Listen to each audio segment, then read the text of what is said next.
So in terms of IPOs of PEVC backed companies, we had two IPOs in last month of August.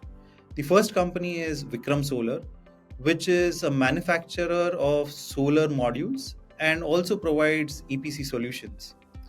The IPO happened end of August, and the market cap at IPO was about a little bit short of 13,000 crores. The total issue size was about 2,000 crores and fresh issue of about 1,500 crores.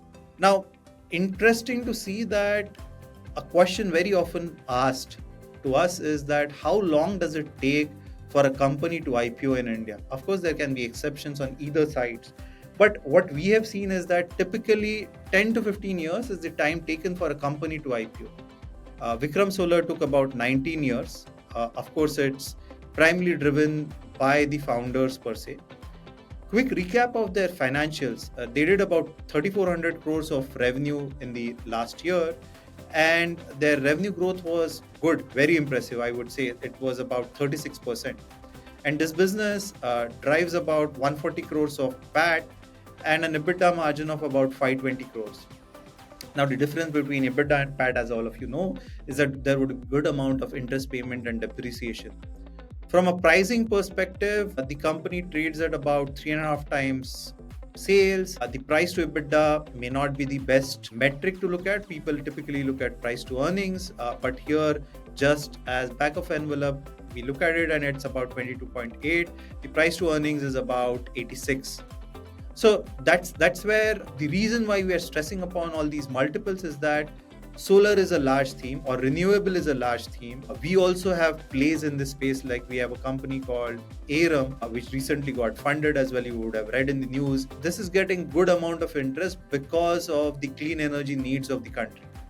The second company which IPO'd, and most of you would have come across this brand across the country, is a company called BlueStone, the Omnichannel jewellery retailer.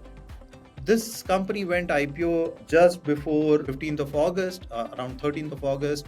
The market cap at IPO was about 7,700 crores.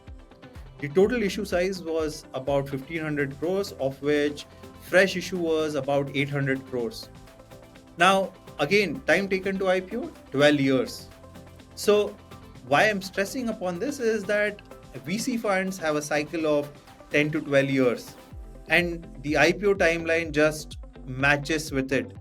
And that's what creates the requirements of creating secondaries, continuity vehicles, and so on, which my colleague Karthik covers in a separate session for this decoding exits.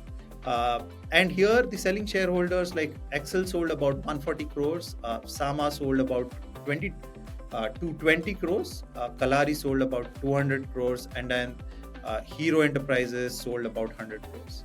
The company's performance, the company has been growing at 40% YY, did about 1,700 crores of revenue in FY25, and the EBITDA was about 135 crores.